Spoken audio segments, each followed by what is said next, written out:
Okay, Bismillah. Jazakumullah khairan everyone for attending Al-Arqam Institute's 11th annual Ramadan sessions.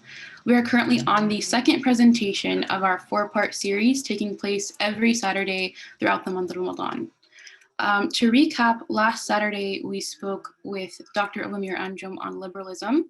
In the coming weeks, we plan on discussing scientism with Dr. Osman Omarji and secularism with Sister Dania Muhammad. These talks are made available on Al-Arqam's Facebook page and YouTube channel, so please make sure to stay tuned and share, inshallah. Our speaker this week is Sister Aisha Hasan, who is speaking on the topic of feminism. Sister Aisha is the founder and editor of the Qaraween Project, an initiative dedicated to reviving Islamic discourse among Muslim women. Launched in 2018, the online platform and podcast seeks to engage women around the world in conversations related to Islam and modern challenges. Having studied issues related to women and Islam for 10 years, she regularly speaks at community events and universities in the UK on topics related to women in the Islamic tradition and challenges for Muslim communities in the West. A researcher in international development by profession, she graduated with a bachelor's in economics from SOAS, University of London, and with a master's in development studies from the London School of Economics and Political Science. She's also a student of Islamic studies and a Quran teacher, mashallah. Just some quick ground rules before we start. The session should be around 2 hours. The last half hour of our time together will be an opportunity for questions and answers. For those who have questions, please feel free to message the moderator named Q&A with your questions, and we'll try to address as many as we can, inshallah. And with that out of the way, Sister Aisha, the floor is yours. جزاك الله خير سيستر بحنان. بسم الله الرحمن الرحيم والصلاة والسلام على سيدنا محمد وعلى آله وصحبه أجمعين. رب اشرح لي صدري ويسر لي أمري واحلل عقدة من لساني يفقهوا قولي. Assalamu alaikum everybody. Good evening from London and good afternoon to those of you who I know are watching this in the States. I'd like to thank Al-Arqam Institute for inviting me today, and I feel very honored to be participating in this Ramadan program, alhamdulillah, alongside the other distinguished speakers, many of whom I consider my own teachers. And I pray that inshallah what I have to contribute today will be of benefit. And I look forward to also engaging with those who are listening in the question and answer session. Inshallah, my talk today should be in about an hour and 15 minutes, and then hopefully we can open it up to the virtual floor. It is after Maghrib here, so please bear with me if I take a bit of water every so often too. My topic today is one that I think elicits very strong reactions. And I think that existing contributions on this issue do tend to aggravate more people than they please, by virtue of the very strong opinions that people have on this topic. But I'm hoping to, inshallah, approach this today in a different manner and from several angles. And I'll also say here as a disclaimer that depending on which part of this talk you listen to, whether now or in the recording, you could come to vastly different conclusions of what I'm trying to say. So I'd ask that you bear with me. I do see my talk today as almost kind of three different parts, divided into three parts. The first is looking at how we can approach and define feminism before we even start this conversation. The second is then looking at feminism and Islam and attempts to reconcile the two. And the third part is looking at misogyny in the Muslim community. So to that end, I want to start today, inshallah, by discussing a little of where I feel this conversation does go wrong in the Muslim community and the direction that I will, inshallah, be approaching this from. So I have a PowerPoint, just inshallah share this. Okay, so far so good.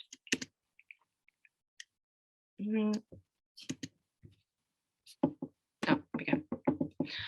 Okay, so where this discussion goes wrong. Firstly, I think as everyone is well aware, discussions on feminism in the community have a tendency to be very polemical on all sides. There are not simply strong reactions, but there is a drive to box people into certain labels. There's a lot of sloganism going on, a lot of rhetoric, and huge generalizations being made. And this is a problem because it hardly encourages people of different perspectives to come to the table and actually engage on this topic. Instead, there's a lot of mudslinging going on. Secondly, there's a lot of simplification of this issue. and something as deep and as broad as feminism. It's become standard in the UK, at least, for example, there to be an event every year at college MSAs on feminism and or women in Islam. I've also seen some weekend courses in the UK that promise to teach all the fundamentals of Western philosophy in just a weekend, and they dedicate a couple of hours of that program to feminism. And so there's essentially this mentality that feminism is something that can be addressed and evaluated in a short period of time by one person. And this is really impossible with any field of study. And it's a shame that instead of giving people an insight into feminist discourse and feminist studies, what we see is that there's a more of a mindset of a kind of been there, done that kind of attitude towards feminism. And this ignores the fact that there's a lot of scholarship on this work. And in addition to that, perhaps more than any other topic on this month's agenda, feminism is something that I think is manifesting itself in numerous different ways and is still to a great extent evolving. So reducing feminism to one type of women's activism and then writing that off is disingenuous and not actually helpful in trying to navigate the arguments and theories that it's putting forward. Thirdly, I would argue that this conversation is often heavily anecdotal. People's positions on this issue tend to be framed by how they see feminism or misogyny manifesting or how it's perceived to manifest, as opposed to its intellectual roots. Now, I'm not saying that anecdotes are not evidence, of course they are, but for anecdotes to be taken as evidence in any kind of research, you need a wide spectrum of experience. You need a lot of participants from varying backgrounds to really understand how this phenomena is manifesting. That's when it becomes data. And this is not something that we see. More often what we see is people basing their experience of these issues on X brother or Y sister that they saw at the masjid or they saw on social media. And it's quite common even for Muslim personalities to make entire talks or entire articles based upon a couple of examples that they'll cite in that. However, I think more recently, we've seen that there have been some attempts in this debate, in the Muslim community at least, to evidence it a little bit more. But unfortunately, this is often through the use of arguments that are rooted in things like evolutionary biology or evolutionary psychology, foundations which we wouldn't accept as justifications when it comes to other topics. So this really isn't the most solid understanding upon which we base our understanding of men and women as Muslims. This is not to ignore, obviously, studies on gender differences and empirical studies about that, but the use of this evidence is often selective. So it does little other than add resentment in many cases.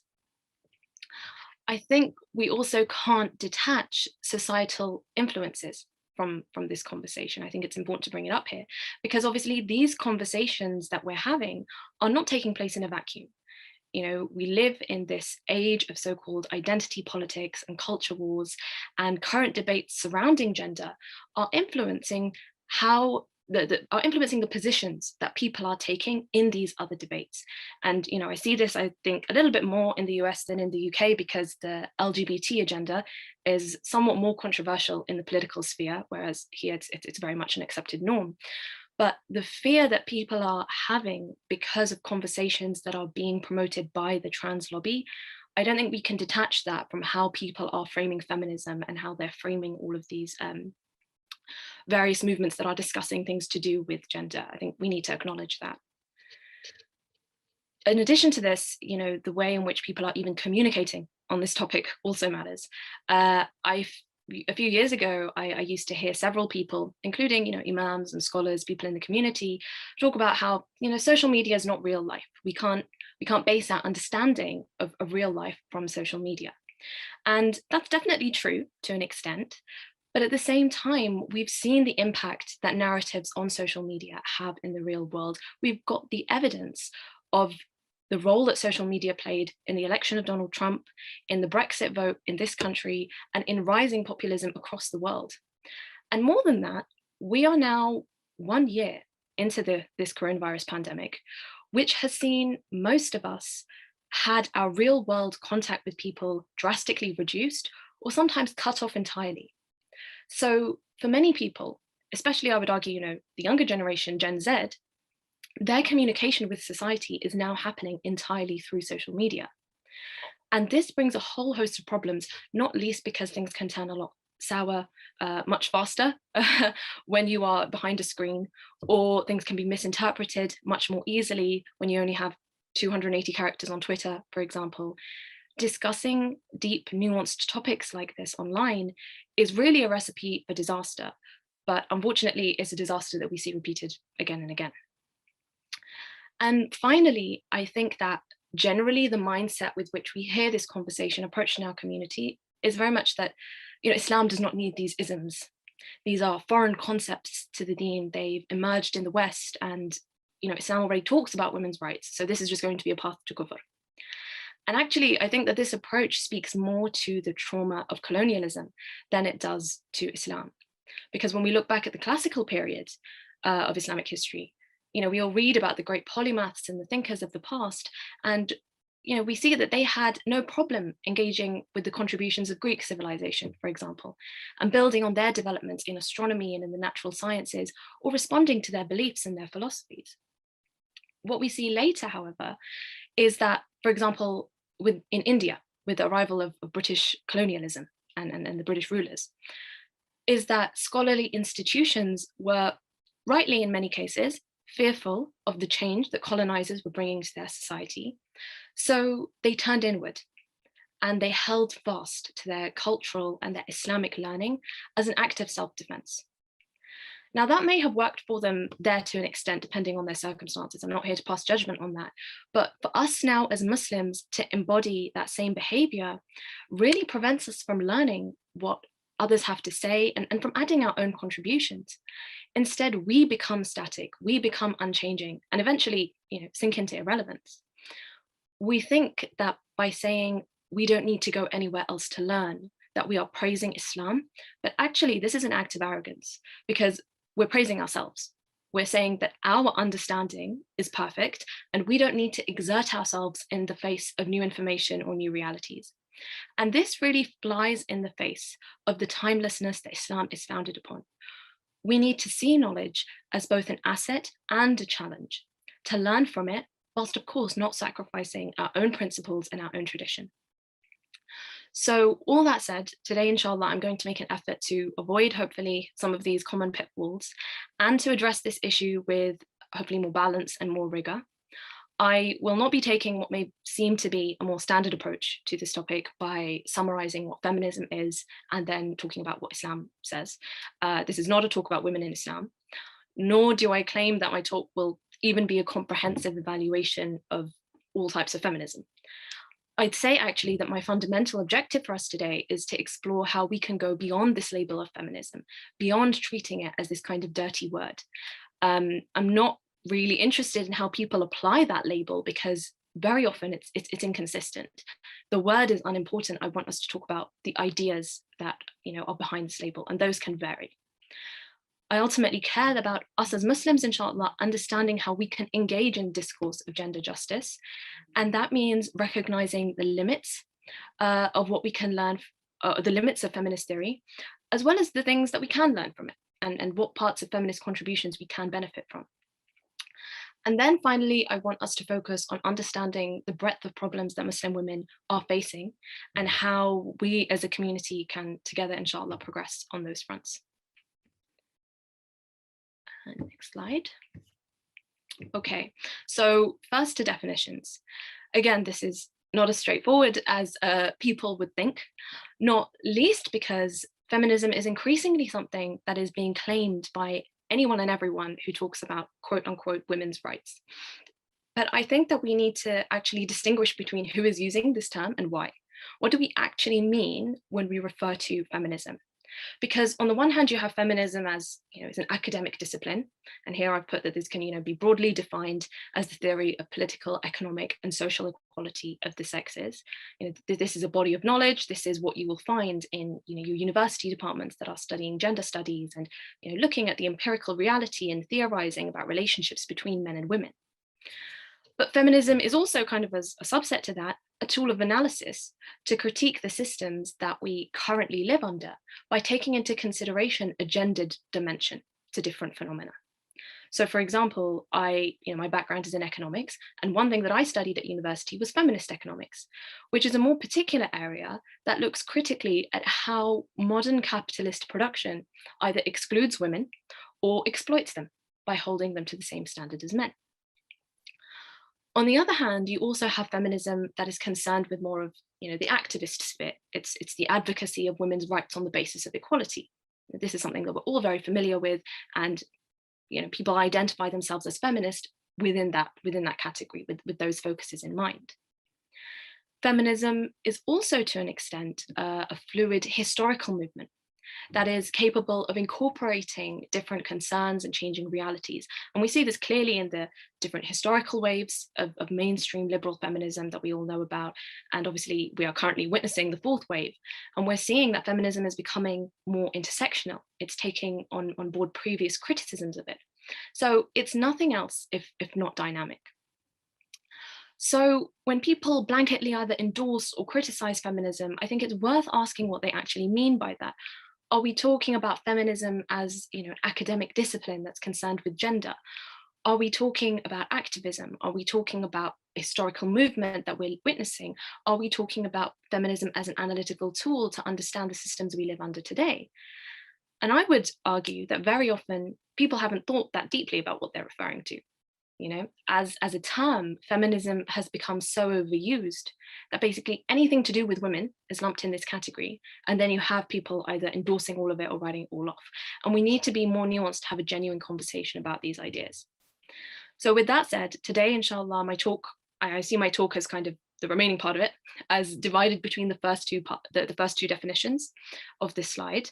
Part one is going to look at feminism as theory and efforts made by academic scholars of this discipline to reconcile it with Islamic principles. And part two is going to discuss feminism as a practice of advocacy. Why is this something that we're hearing in the Muslim community? How do we engage with it? What is and how do we understand it? There we go.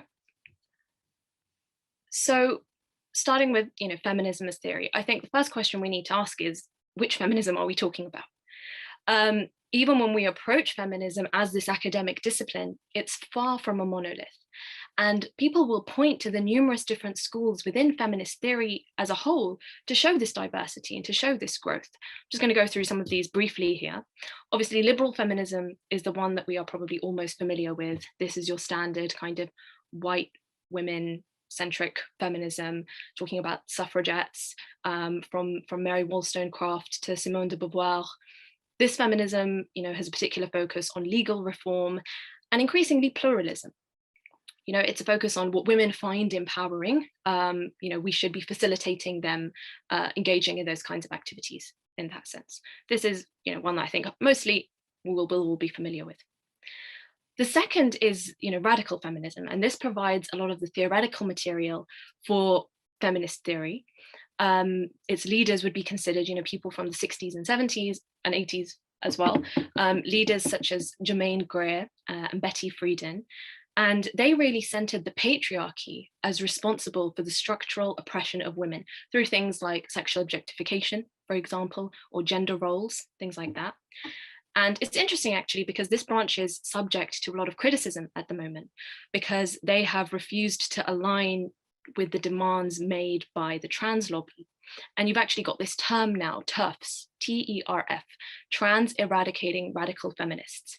And most people may have heard of this term because J.K. Rowling, obviously the author of Harry Potter, is subject to a lot of criticism for being an alleged TERF, because she has spoken out about and she's expressed her concerns about how the trans lobby can be threatening to women's safety by basically allowing anyone and everyone to identify as a woman whenever they see fit. This strand of feminism can also be a critique of liberalism. So obviously, while we will talk about feminism as kind of a modern project that stems out of kind of a liberal paradigm, it's not to say that there aren't criticisms within that as well. We also have then Marxist or socialist feminism, and this has a fair amount in common with radical feminism, but it's specifically focused on looking at how capitalism exploits women. Third world feminism, or to use what would be the more politically correct term today, post-colonial feminism, is a branch that seeks to decenter Western culture in feminist theory.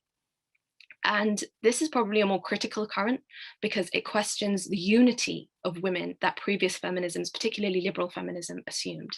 And it essentially combines the fight against the patriarchy with the fight against Western hegemony. And it's also a lot more conscious of racial and religious biases that are inherent in many aspects to liberal feminism.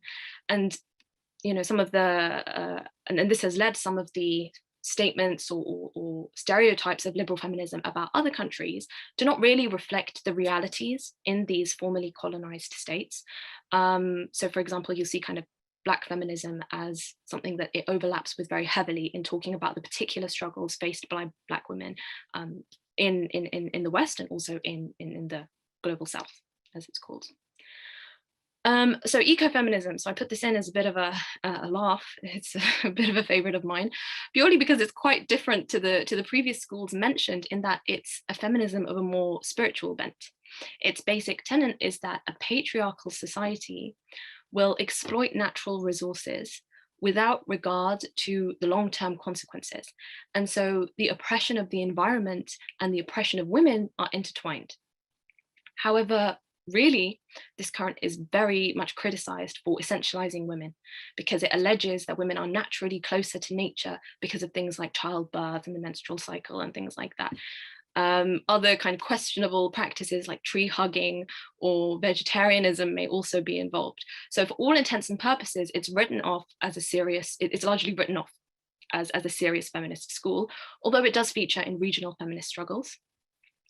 And regional feminisms are ultimately things that have emerged to discuss more particular struggles. So for example, African feminism is going to look more particularly at the realities African women are facing. Similarly with other kinds of feminism that we see in places in the Middle East or elsewhere, it sometimes draws on scholarship that is indigenous to these places and is really trying to kind of center those women's experiences a little more. Now, this is not a comprehensive list of all types of feminism, but I think it is important to recognize from this that feminism is not a monolith.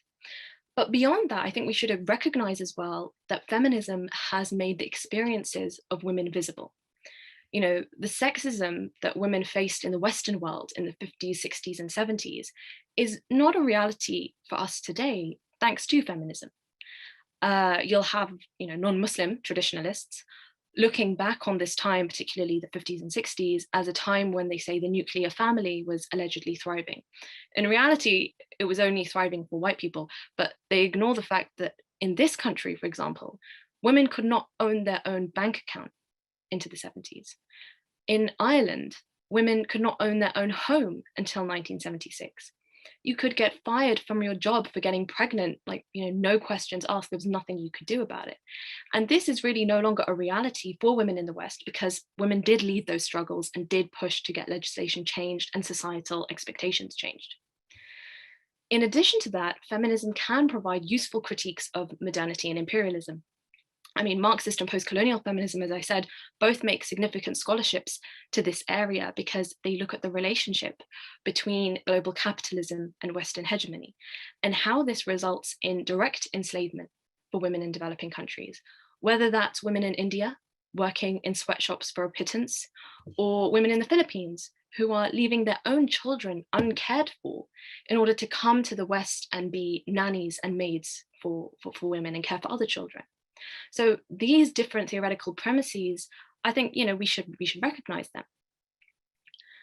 Having said that, you find increasingly today that people cite the existence of these different feminisms as a way to argue that it's almost an abstract concept that can be defined as you wish. And so what this results in is that you have people putting forward extremely personal definitions of feminism. And this is something that I think many Muslims also do, that they say Islam is feminist to them. And I think the fact that they've said it is enough for it to be considered so, that because they find it empowering, nobody can question them on that. But really, from an academic standpoint, this is disingenuous to feminism. It robs feminism of having any normative position, of taking any concrete stance on what women's rights look like. And scholars of this discipline would push back against that. Many of them, I think many of them would, and they do. The same way that, for example, as I said, ecofeminism is largely considered defunct and not taken extremely seriously by many scholars because of the statements it makes about women and equality. There are people who would push back against that. So the crux of this issue now is feminism a neutral paradigm that we can mold to our specific understanding of women's liberation? Is it a term that anyone can claim, or are there foundational principles that for us as Muslims would clash with Islam? And even if, as we have acknowledged, there is a lot that we can learn from feminist analysis, what are the limits to our engagement with it? So to answer this question in more detail, I want to take a bit of time here to look at the contributions of Islamic feminism. And here I'm referring to the academic strand that is promoted by figures such as Amina Wadud. Even in this camp, there are disagreements. However, broadly speaking, this is a group of scholars who are attempting to reconcile Islam with underlying feminist assumptions.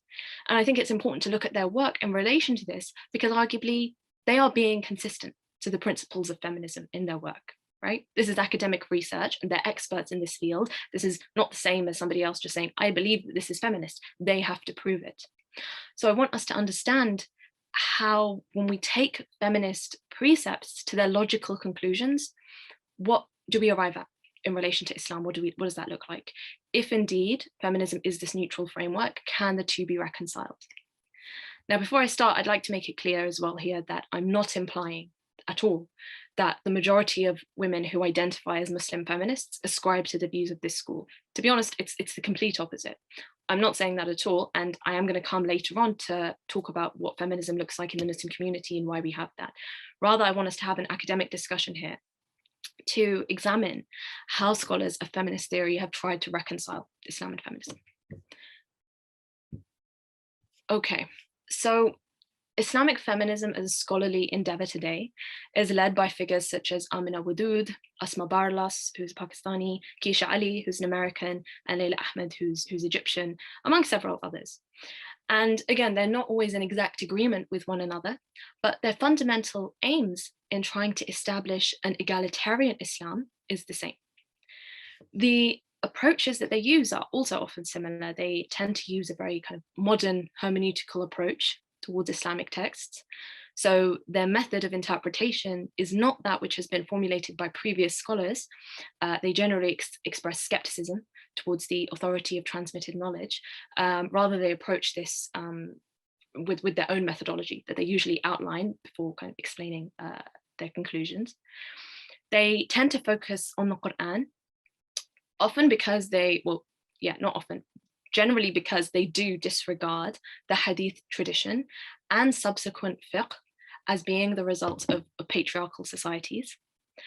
But even in relation to the Quran, they acknowledge that this is not a feminist text, and rather they argue that the Quran can be read in multiple modes, and that a feminist meaning must be extracted from it. And they justify this by the idea that human limitations of language mean we cannot understand God's will. And so we need constant reevaluation of the text to make it applicable to our reality, rather than us stating that this is what God wants. In their overview of Islamic history, they also differentiate between an ethical Islam that they believe is advocated in the Quran and the hierarchical, patriarchal, version of Islam that they believe emerged during the Abbasid period. And this affected the production of tafsir and fiqh in their view. So for this reason, they argue that we need to historicize and recognize the intrinsic misogyny in the development of the Islamic corpus and reject things that do not conform with our modern sensibilities. In all of this, many feminists, they do claim that they are aware of the dangers of catering to the Western gaze in their analysis. And some of them do recognize as well, for example, that cultural differences and histories affect how things like modesty is seen. And so some of them do back the idea of hijab, if it's recognized as a choice and not an obligation. This is the camp that's kind of more Amina Wadud and Asma Barlas. This is the camp they're in. Others advocate for a more radical rethinking of how Islam approaches gender. And Keisha Ali and Aisha Hidayatullah, they are the ones kind of in this camp. So despite these claims to remove either pre-modern or Western biases towards Muslim women and Islam, this strand of scholarship actually very often fails to acknowledge their own presumptions with which they approach Islamic texts. This is first off very evident in their definitions of equality. So their definitions vary either between strict sameness, which renders Islamic rulings that differentiate between men and women inherently oppressive. Asma Barlas mentions an alternative definition of equality in her book, Believing Women in Islam. And she kind of states here that equality should be given as the context demands. This is extremely vague language and basically leaves people's definitions of equality up to whatever mainstream society has told them is justifiable and has told them that this is the way forward. So they fail to really kind of make a concrete definition in either of these usages. Equality is also sometimes articulated as agency, and by here we mean choice, right? And this is why we see an emphasis on choice when it comes to Islamic obligations like the hijab, for example. But this focus on choice actually betrays a very modern projection onto the past. And this is something that I know Dr. Anjum talked about last week when he was addressing liberalism, and he mentioned that philosophically and empirically, choice has been disproven as actually a genuine arbiter, or something that is kind of unanimous across all societies. And another example of work like this has been done by an anthropologist called Leila Abu Lughud. She has a book called Saving Muslim Women. And so in relation to Muslim women in particular, she criticizes this idea of consent being the definitive marker of something that is fair. Her analysis of Muslim societies demonstrates that when it comes to decision-making, there is actually a much more complex field of financial incentives, community expectations, and even socio-political dynamics that govern choice. So ultimately, this suggests that even choice, as we understand it, is socially constructed in a way. And this has pushed scholars more recently to think about how useful consent is when you look at relationships in different historical and different regional contexts in the Muslim world. Modern subjectivities, modern biases are also evident in feminists' insistence that even if sexual differentiation exists in Islam, it should not recognize gender differences. And really, if this had been proposed in any other era other than the modern day, it would have been laughed at by any scholar, Western or otherwise, because it's only been in the past 50 to 70 years that there's been this differentiation made between sex and gender very authoritatively. I mean, Simone de Beauvoir's book was in the 1970s was something that changed the way in which people thought about this. Otherwise, every society has treated men and women differently, whether that's for good or bad. So to insist that Islam not distinguish based on gender in things such as dress, again fails to acknowledge that this assumption is a very modern projection onto the past. Similarly, in defining patriarchy, rather than these feminist scholars recognizing areas that classical Islamic opinions may have been influenced by more male-centric readings on certain issues, instead they read the entire of Islamic history as irrevocably patriarchal. And dominant discourses of modernity are really to blame here, because they present history as this battle between masculine domination over the world versus those that are subjugated by it. And this is not only disingenuous, but it feeds, as many of these points do, into a fundamental axiom of modern liberal thought, namely that progress is the dislocation of tradition, the equating of tradition with backwardness and the future with progress, so that in order to arrive at truth, we have to erase all of what came before and reinterpret in light of the superior knowledge that we have attained now, which is really an incredibly arrogant assumption when you think about it. But Dr. Shuruq Najib, who is a lecturer in the UK, makes this point very eloquently in her book chapter, where she challenges Asma Barlas's allegations that classical scholars were misogynistic in relation to the verses on menstruation. And she writes that these academics are ultimately trying to limit the Quran's universalism, but they fall prey to the universalizing influences of liberalism. So these assumptions point to the feminist paradigm that while diverse, it's not as value-free as some may presume. And whilst I don't have time to go into full evaluation today, I want to mention a little bit here about how these assumptions actually lead to many methodological inconsistencies, which really shows the limitations of using feminist analysis to understand some things in the Islamic tradition. So firstly, as we said, there is a clear dismissal on the part of these scholars of any kind of traditional Islamic scholarship. But on many occasions, this leads them to make claims that are clearly unsubstantiated to anyone with a basic knowledge of the Islamic sciences. So Asma Barlas, for example, claims that scholars read each ayah of the Quran in isolation, and that there was no effort to look at the text holistically or around any dominant subjects. And this really ignores several thematic tafsir written in the classical and the more modern period. They also ignore the study of urf, or analogy, in any kind of in any real substantial way. It might be mentioned, but they don't really act as though this was something that scholars took on board seriously when they developed fiqh. They ignore the existence of asbab al-nuzul, reasons for revelation, as a factor in tafsir analysis. Sometimes when you read these books, it's almost as though they have invented this idea of looking behind the text and seeing what are the circumstances in which this verse was revealed, as though no one has ever thought of that before. Instead, they cast scholars as simply literalists.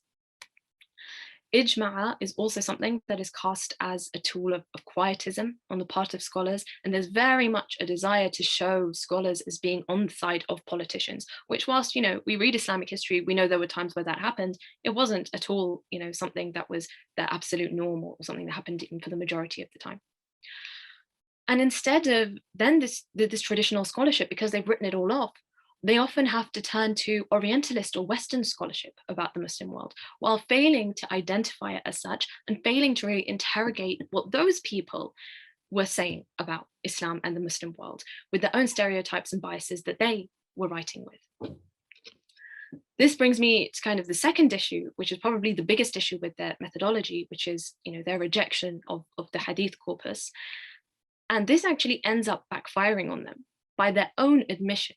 Keisha Ali admits that by rejecting hadith, Muslim feminists cannot historicize the Quran as they intend. They want to find out about asbab al-nuzul, they want to find out about the reasons for revelation, but if you're going to disregard narrations that talk about the society of Muhammad ﷺ, that talked about events that were happening, then what can you do? So this is a contradiction that they themselves admit. Feminists also tend to make very generalized claims about the role of women during Islamic history.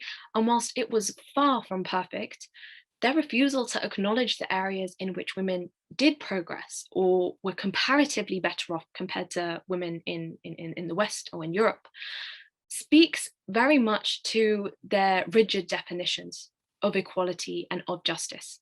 So for example, Layla Ahmed, she talks a lot about how Islamic laws in the classical period and in the Ottoman era pertaining to inheritance and property ownership resulted in women very often being, large landowners or having awqaf, in their name that were run by staff that were also entirely women. And she acknowledges that this was different to the situation of women in Europe at the time. But at the same time, she refuses to acknowledge that Islamic civilization was anything other than oppressive to women. And in her conclusion, she actually says that women were considered inferior human beings. I don't know about you guys, but I find it hard to believe that women who were in charge of all of this wealth and property were considered inferior human beings at the same time.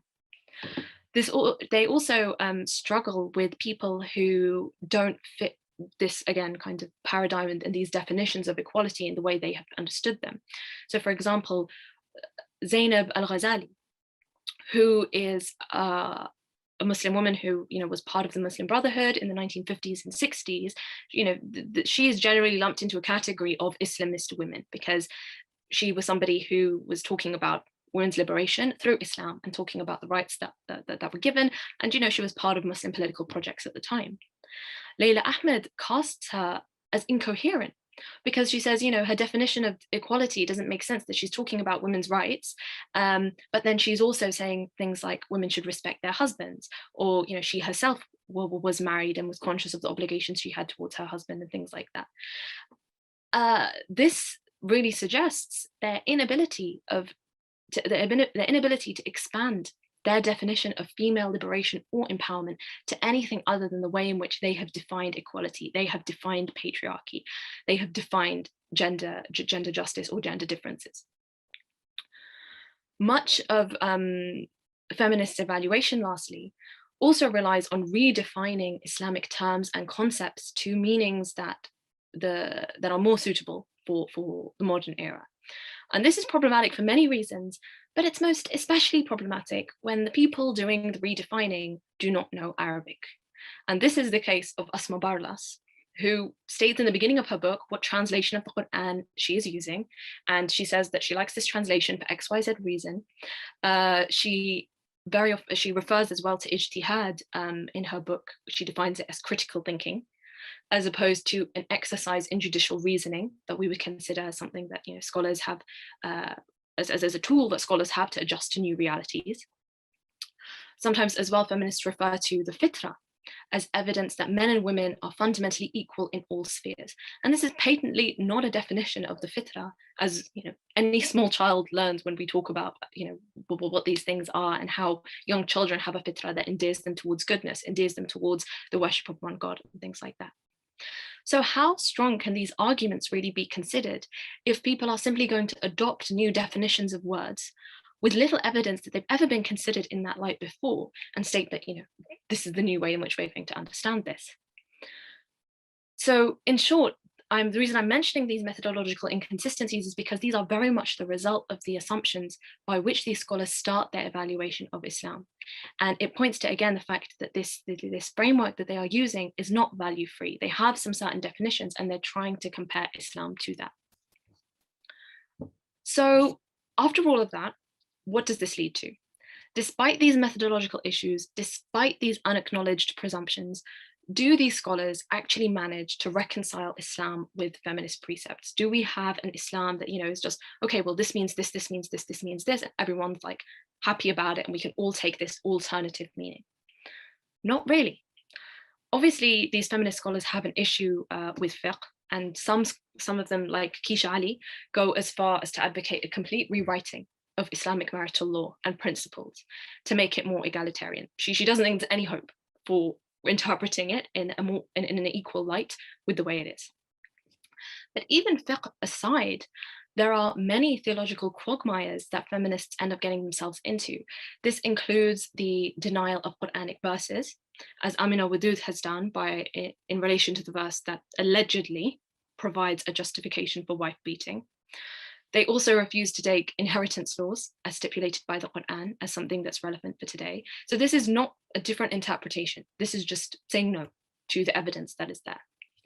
And on top of this, then we see, people like Amina Wadud making statements that obviously would be considered abhorrent to Muslims, where you start attacking prophets for decisions that you view as unacceptable. And she infamously called Ibrahim alayhi salam, the friend of Allah, Khalilullah, a deadbeat dad, na'udhu billah, for leaving Hajar and Ismail in the deserts of Mecca, despite the fact that obviously this was something that was ordered by Allah subhanahu wa ta'ala. In their analysis overall, I think there is also a shocking lack of attention paid to Muhammad sallallahu alaihi wasallam. This for me is something that, it just says a lot about how these figures view Islam. Because if Allah subhanahu wa ta'ala wanted to, he could have revealed the Quran in the absence of Rasulullah. But he chose to reveal this through the messenger, through the best of mankind, in order to show us how it should be acted upon. He is our spiritual leader, and his commentary, his actions, his acceptance of different behavior, none of this can be detached from how we understand any aspect of Islam. And the fact that they are intentionally depriving themselves of the speech of our beloved, there can be no route to success through that ultimately. really what this conversation is aimed at doing is promoting an Islam that is based on ethics rather than any other underlying rules or obligations. It becomes very much about what we feel rather than linking our beliefs to actions or any kind of things that we have to do, which again fits into the new secularized religions that we observe today. And unsurprisingly, this leads to conclusions that are even more radical. It doesn't end at rejecting fiqh or hadith or ignoring Muhammad ﷺ or ignoring our obligations. It results in questioning the Quran itself.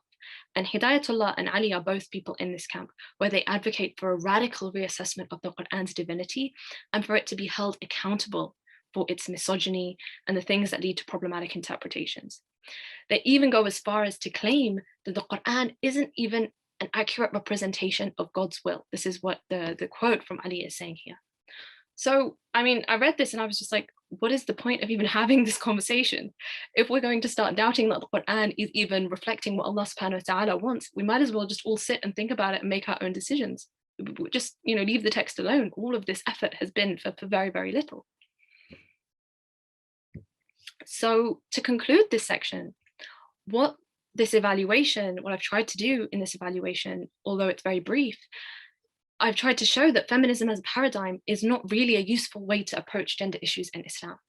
Yes, it's not a monolith, and yes, it has some good criticisms and things that we can use to analyze our reality today, but it does have certain fundamental principles that when we take them to their logical conclusions, cannot explain the equality that even these women believe is outlined in the Quran.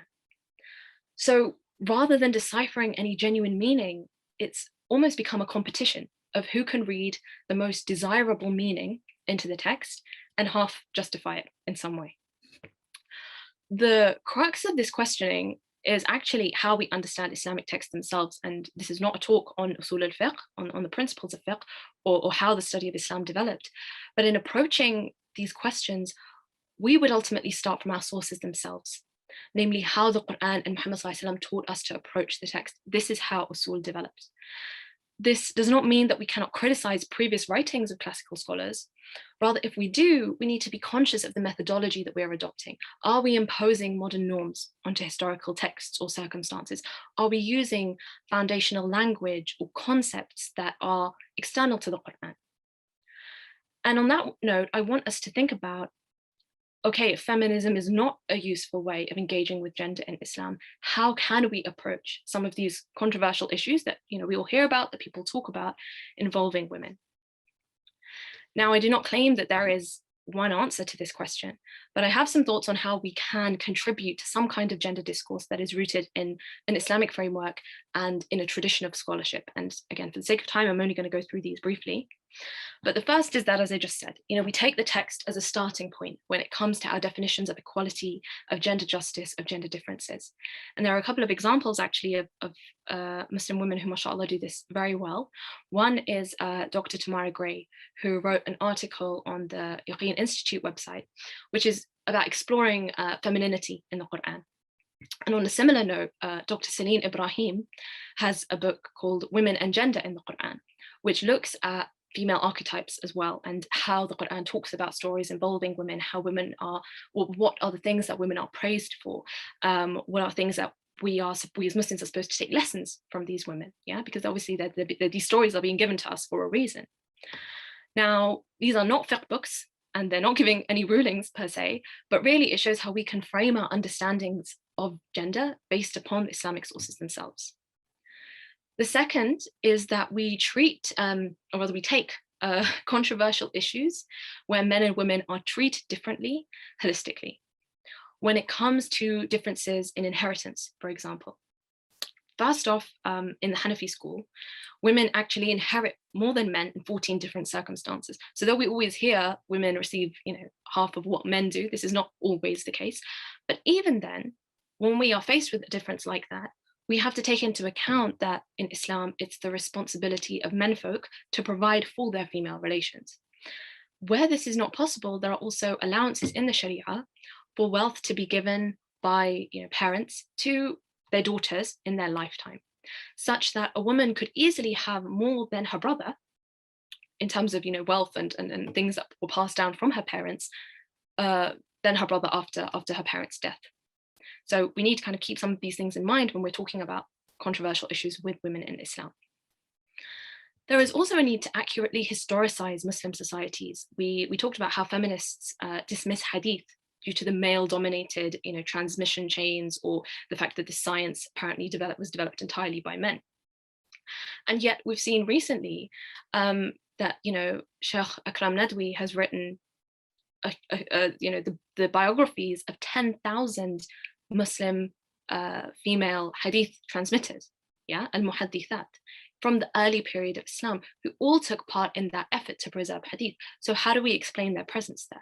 If their presence is there, are we saying that they were just completely subjugated by other men that they were teaching, and so they felt obliged to give a very patriarchal hadith or invent a hadith that was going to, ultimately disadvantage women in the long run? We need to start thinking about some of these claims a bit more critically. At the same time, having said that, I do think that we shouldn't shy away from recognizing where certain scholars may have been influenced by norms at their specific time to make certain problematic statements or exclusionary rulings. This applies to things like sexism and also to things like racism. I think an important example of this is the work of Sheikha Maryam Amir, who many people who follow her on her social media may know is running this For Mothers campaign, where she interrogates the idea that Muslim women are forbidden from reciting the Quran in front of men. And she has, mashallah, done a lot of work in this area and a lot of research into classical opinions on this. And she's starting to release the details now over her social media, but she highlights that there are differences of opinion on this issue.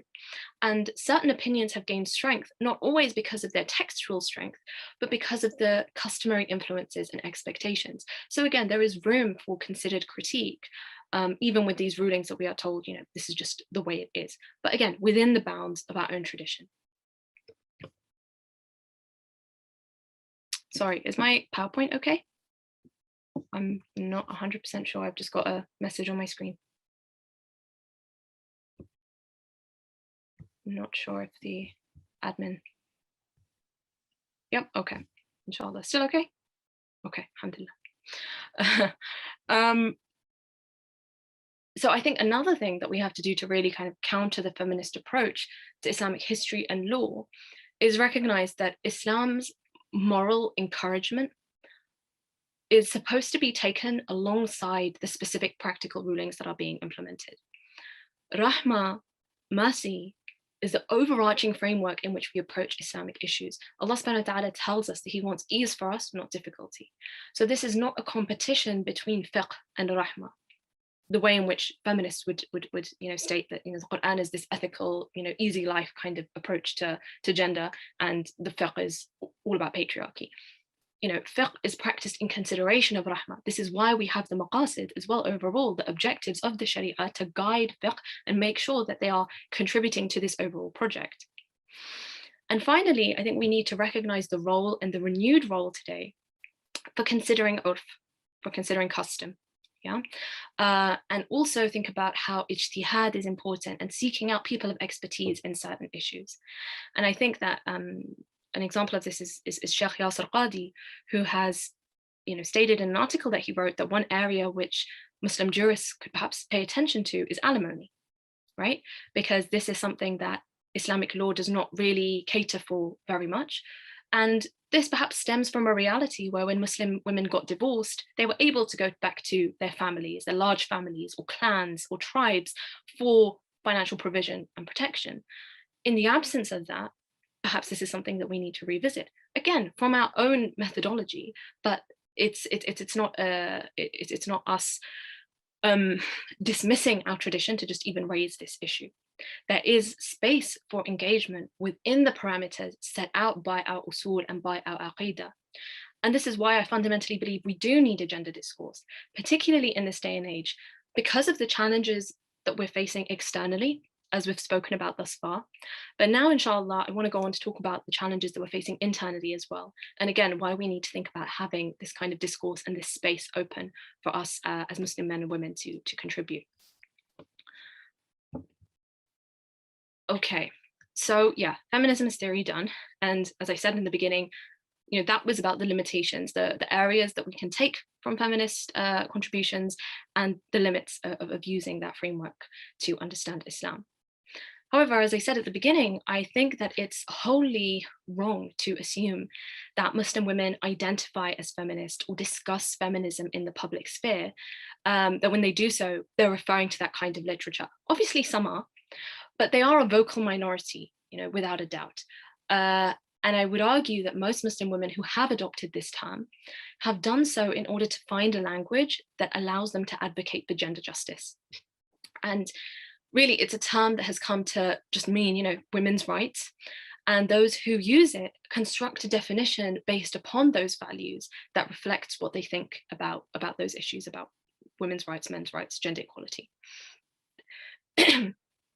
And so I think that when this argument is made, there is, some level of understanding. I think people do now hear a bit more, and some people, about the kinds of trials that Muslim women face, whether that's domestic violence or emotional and psychological abuse in marriage, or preferences being given to boys over girls, women being threatened with violence if they do not wear hijab when they don't understand it. I think, we can all point to that as wrong. And these are also very overt and very physical problems, and things that directly contradict Islam. Domestic violence, is haram. But I think that sympathy wanes for Muslim women who seem to use feminist terminology to articulate their concerns beyond some of these isolated issues. So without going into a huge amount of detail, I do want to mention and elaborate here on some of the other more controversial issues that Muslim women are raising and highlight why they're important for us to discuss. Okay, so the first, I think, is actually quite a big one for several sisters, in that they often feel frustrated in their inability to access Islamic knowledge or teachers on the same level that brothers do. And this is sometimes due to a problem of resources. Sometimes there is a genuine lack of Muslim women who have the ability and the time to teach. But more often than not, there is a reluctance on the part of masajid or community organizations to actively find and engage women to do this role. And this is not to say that every single mosque is equipped with a capable male scholar either. Of course, there are many problems with Islamic institutions and their ability to really provide for the community. But I would venture that having a woman on board is often seen as secondary. But even if there is no female scholar available, for example, rarely do we see, at least in the UK, never, mosques making an effort to have, for example, a sister session with the imam to ask questions. And this poses many problems, not least because, for example, when women are going through marital difficulties or divorce, they don't know who to ask. They don't know who to ask for help. They can ask, anonymously on, a TV show, for example, where they have the imam asking questions on Islamic TV channels, but that's not the same as somebody actually intervening in your marriage and giving you advice and helping you because they know you very well. But I think when many people, they would argue that these kinds of initiatives, like female scholarship or having scholars cater to women directly, are not necessary thanks to the internet. They say that there are enough resources out there for Muslim women to learn about Islam. And if they want to ask a question, then they can submit a question to an Islamic website or to a TV channel, as I said. And this completely disregards the fact that studying Islam should really not be undertaken in isolation. I mean, we've just looked at people who study Islam devoid of mentorship and often devoid of any kind of real, traditional instruction, and the conclusions that can lead them to.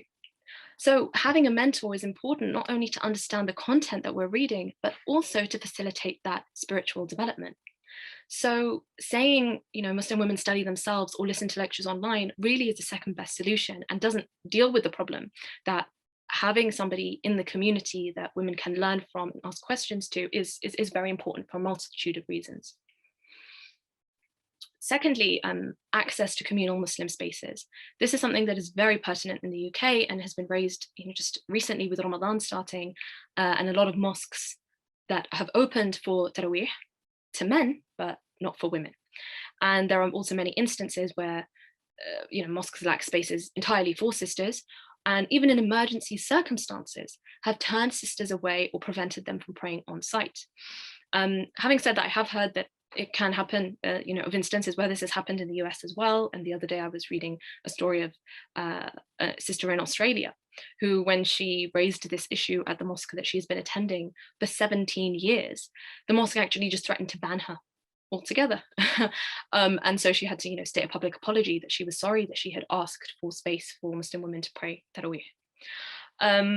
Ultimately, this issue takes a hadith that should serve as a mercy to sisters by stating the reward of them praying at home, and turns it into a way to ban women from the mosque, which actually there is a hadith against. Yeah, that we know that there is a hadith that says do not ban women from the masjid. And this again deprives women of all of the benefits of communal worship, of the atmosphere, of meeting other Muslim women, especially in areas where there are not necessarily very big Muslim communities. And this is actually very far from the reality in much of the Muslim world, particularly in some areas, we see the complete opposite.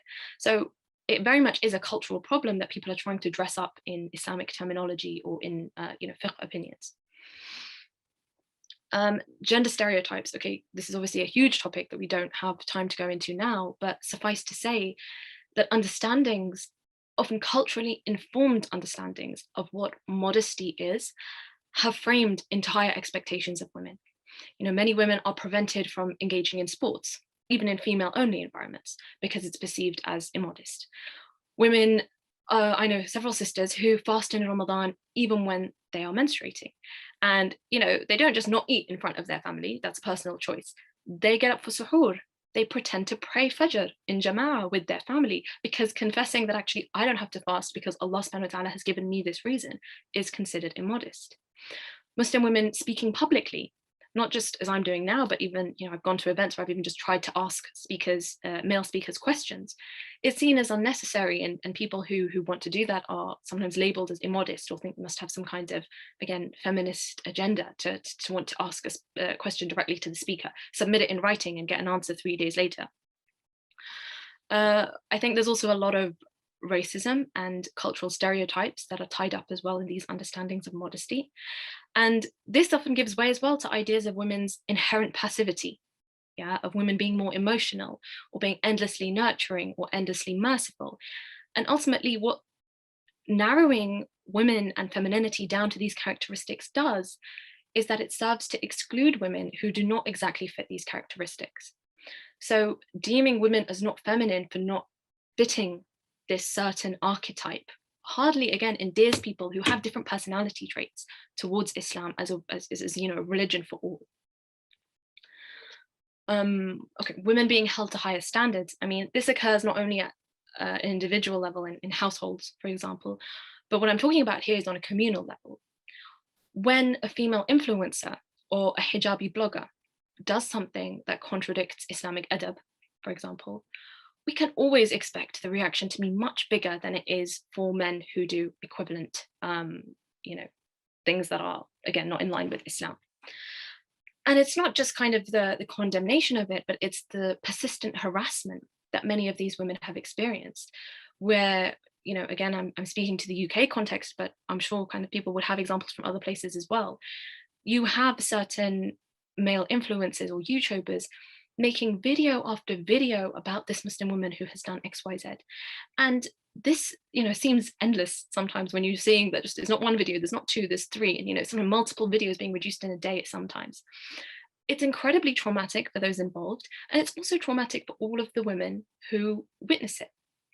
For the women who see that the followers of these individuals are being directed to leave, negative comments or offensive remarks and in the comment sections, when you're scrolling down that as a woman and thinking, well, I'm a bit like this person, this blogger, this influencer, they could be saying that about me. It, again, that trauma transcends the screen, right? Even if it's not about you directly. But ultimately, what does it say about our respect for women that we are so keen to condemn them?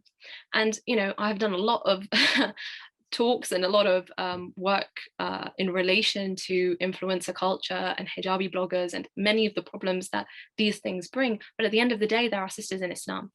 And we can't be tackling these kinds of issues in a way that's going to push people further away from the deen. the career woman versus housewife dichotomy. So this is a big issue that perhaps we can revisit in the Q&A, but it's also something we recently wrote about on the Qarween project. But essentially, we see that in this conversation, rather than directing our criticism towards working practices that are making family life hard for men and women, we increasingly see that people are expressing their preference for their personal life in religious terms. So being a housewife is equated with being traditional and so more religious, while women who engage in a certain profession are conceptualized as being more modern and so un-Islamic. And this essentially ignores that women, like men, very often want to do more than one thing in their life, and they want to do different things at different parts of their life. You know, I don't know any Muslim woman who, however studied she is, or however long she is engaged in her profession, who wants to sacrifice her family or her personal life for the sake of her career. I'm not saying that those women don't exist, but I would say that often this is a stereotype about people who have committed to certain projects and certain jobs. But rather than actually looking at the realities of parenthood and looking at working life and the kinds of demands that are being made and how we can navigate that, what we instead choose to do is label people based on what are very individual and nuanced choices at the end of the day, particularly when, you know, family finances and things like that are considered. In terms of female role models, what I'm referring to here is kind of efforts made by Muslim women to have female representation on event panels or masjid boards or organizational committees, etc.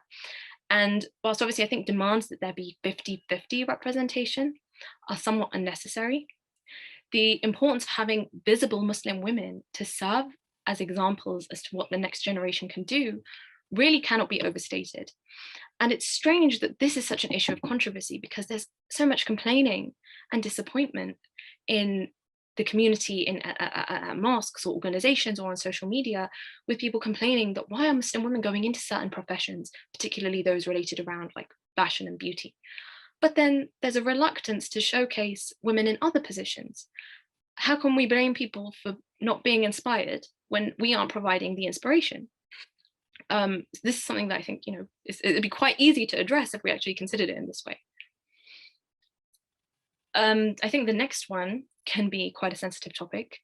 It's something that continually rears its head, as even we've seen since the start of Ramadan, more allegations about public figures who, you know, I'm sure we all may have heard of. I mean, the fact that we still have leaders in our community who have admitted, I'm not even talking about allegations here, who have admitted to illicit or inappropriate relationships, who are still able to continue speaking and teaching about Islam, is really quite mind-boggling. What this tells women is that their safety is not important, that the prestige of a certain individual eclipses concerns over their welfare. So again, how does this incline people to give leadership and give respect to those who claim to represent Islamic knowledge? You know, again, I'm talking about cases as well where even if people haven't admitted to it, the evidence is quite clear. And no one is saying, you know, we need to go and implement the had on this person. They've been accused of something. We're just going to go straight away and, like, you know, implement the Sharia on them. I'm not talking about that. But if someone has been accused of it and you have a significant amount of evidence proving that, at the very least, just suspend relations with these individuals until something is established. But how is it that we have people who are accused of rape still being invited to lead salah and, you know, recite Quran? Again, this is just really not acceptable when you think about it. But beyond kind of those particular like power dynamic relationships of abuse and spiritual abuse and things like that, I think there is also a failure to recognize the extent of abuse that Muslim women face in general. You know, even if they're not being particularly groomed, the harassment that Muslim women face, be it on the street or online, and I'm talking about from Muslims in this sense, from Muslim men, is unfortunately endemic. Last month in the UK, we had a very high profile kidnap and murder of a woman by a police officer, a non-Muslim woman. And in the aftermath of this, you know, there was a lot of protests on the streets of the UK, and many Muslim women also came together to share their stories of harassment and feeling unsafe on the streets on social media. And it was incredibly disappointing to see that many of these women were talking about feeling more unsafe in Muslim populated areas than in areas that have a higher proportion of non-Muslims. So seeing these, hundreds literally of Muslim women talking about these experiences, I decided to ask on social media, ask brothers in particular, if they had attended any Islamic event or talk or khutbah in which this issue was raised. Now, obviously, this is not any kind of scientific test. I'm not trying to get a statistic based on this, and I only have a above average, just a little above average following on social media. So I'm not trying to make too many generalized claims. But I did get, alhamdulillah, a lot of responses. The vast majority of them were negative. People hadn't attended an event where this was mentioned. And some people, they just said that they talked about it with some of their friends in like a private halaqah session or something like that, but it had never been on the agenda. But more disappointing than this were people who tried to justify why this was not the case. Yeah, there were some people who were saying, oh, this isn't the place to discuss that, whether it was the khutbah or any other kinds of halaqah or something like that. And a couple of people said, oh, they'd heard lectures about treating women well or treating their wives and daughters well. What does treating your family members well have to do with not catcalling women on the street? I'm sure that the people who do that are nice to their mothers and their sisters and their wives and their daughters as well. But just because, again, like treat women well as though this is just kind of an easy statement, if we just do it, it's something, again, tick box, oh, we treated women well today. We need to, again, have a bit more of a nuanced conversation. Which women are we talking about? Which circumstances are we talking about? What does treating women well actually mean? And not just kind of say, well, I heard a lecture about, treating your wife nicely, because that's not really talking about this issue of, of harassment at all. And I think perhaps, some of the lack of awareness about this issue does result in a lot of as well casual sexism that we see from figures in the Muslim community. And this is something that I know causes a lot of resentment among Muslim women that I've spoken to at various other events or community meetings or, sisters I know personally.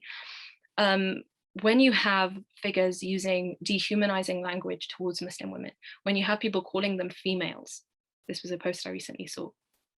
You talk about females in relation to a female cat, or a female horse, or a female cow.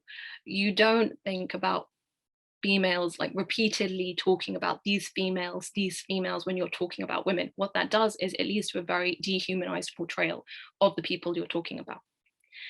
And it's also been sometimes disappointing that you see when da'is or debaters disagree with women, or they are talking about a particular woman they don't like, perhaps she's an Islamophobe or whatever, very often they'll comment on her appearance or her weight or her body. And there was recently an incident where I saw one brother tell this woman that she should wear niqab, basically trying to infer that she is ugly, therefore she should wear niqab. And this was particularly shocking, because what does this say to your opinion of Muslim women who wear niqab? You think you're insulting this woman, you're insulting Muslim women. And when a couple of sisters tried to kind of approach him on that and say, I don't think you should reconsider that statement, they encountered very sexualized abuse and comments from some of his supporters. So again, what we're seeing is that when people in certain positions of power or authority do that, they're given a green light to the people who respect them to do similar things, who won't discern whether is this person an Islamophobe, is it a Muslim woman, is it a non-Muslim woman. Again, it's not acceptable any of the time, but there's even less discernment, is my point. And finally, genuine confusions over the position of women in Islam. It's very unsettling how this conversation is sometimes conducted, because rather than speaking more broadly about the gender justice Islam facilitates, it's all about the obligations Muslim women must do, how you will be cursed by the angels for not doing X, Y, Z, how we are allegedly lacking in intelligence and faith, how our testimony is not equal to a man's, how a man can get a second wife without even asking, the permission. He doesn't have to ask the permission of his first wife. I'm seeing concubines mentioned increasingly by people. I'm getting questions about concubines from other sisters, which is, a historical phenomenon that's not even applicable now, and yet it's being consistently mentioned. Rather than empowering women through Islam, it's almost that this is kind of a test of their faith, that if I present Islam to you in the worst possible way, is your submission to Allah subhanahu wa ta'ala enough to take it? And if you don't, if you express discomfort at any aspect of this presentation, then you haven't fully submitted to Allah. And I'm wary of making too many assumptions here, but really this kind of behavior, when you see it repeatedly, points to people involved in that as deriving some kind of satisfaction by presenting men as, quote unquote, powerful, in power, or dominant. The idea that Muslim women must know their place and we must put them there. And you see this as well with subtle pushback against certain initiatives that empower women through Islam. I know that when Sheikh Akram published Al-Muhaddithat, there were certain people who were very much contesting his inclusion of women in this, saying that some of them were not actually, muhaddithas. They were just people who, related it. Some of them had ijazas from when they were 11. It doesn't count. And eventually, Sheikh Akram did issue a response about this, which, as somebody who is not versed in the hadith sciences, I won't try and explain. But he essentially said that this is an argument that you could apply to many other books of male narrators as well, where people fail to make this distinction. And he's not claiming that every single one of these women was an incredible hadith scholar, but the point is they played a role in the preservation of the hadith science. This is something that we see at the Qaraween Project as well, where it's almost sometimes like people are waiting to catch you out. They're waiting for you to show your true feminist colors and prove that actually, all of what you're saying can't be taken seriously because, we're waiting for you to say it like that or to put that spin on it. So kind of moving on from these issues, this is not supposed to be an exhaustive list. But these are issues that I'm trying to show are actually legitimate things to raise from an Islamic perspective. And yet Muslim women are frequently being labeled as feminist for raising these problems.